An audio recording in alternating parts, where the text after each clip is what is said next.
If you are a new immigrant or a temporary resident of Canada, opening a tax-free savings account should be a top priority. Hello everyone, today I'll be talking about the features of the tax-free savings account.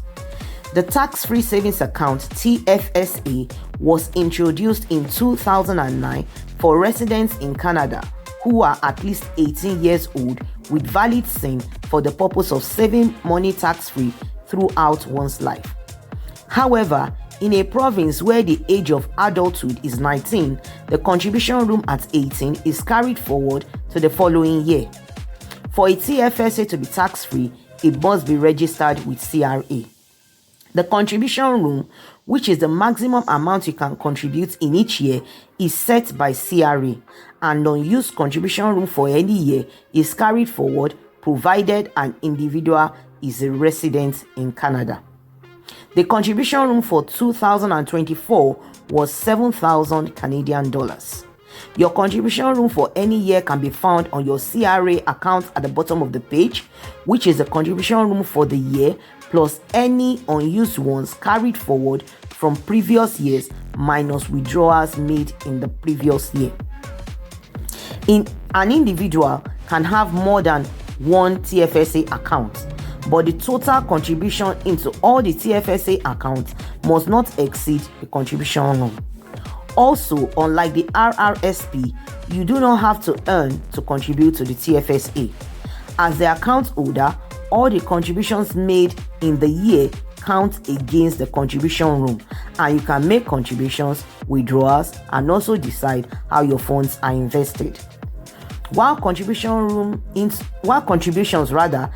the TFSA, admin fees or interest on loan taken for the purpose of TFSA are not deductible for tax purposes, withdrawals from the account are also not taxable. If your total contribution exceeds the contribution room, a tax of 1% is charged on the highest excess TFSA amount in that month, and for each month the excess amount remains in the account. So it is your responsibility to keep track of your deposits so they do not exceed your contribution room.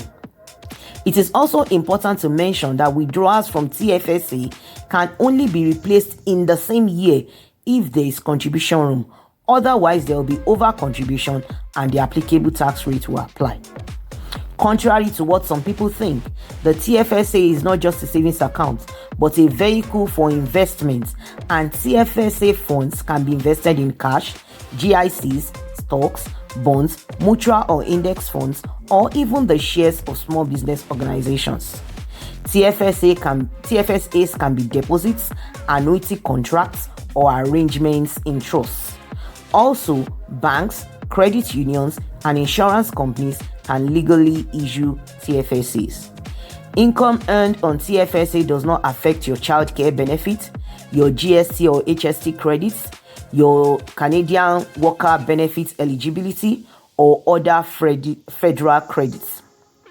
At death, the TFSA balance can be transferred to your children or any other beneficiary of your choice. The TFSA is particularly beneficial for new immigrants and temporary residents in Canada because it can be a useful tool to cultivating a savings culture for building an emergency fund, or even for the achievement of other financial goals like buying a car or going on a vacation. Not sure how to start? You can book a free consultation by sending me an email at pennywise071213@gmail.com. That's pennywise071213@gmail.com. Also, if you found this video useful and informative, please consider subscribing to my channel, ask questions, make comments, and turn on the notification to be informed of weekly video uploads. And lastly, please share this video with your loved ones. Till I see you in my next video, by God's grace, enjoy the rest of your week and let's build your wealth together.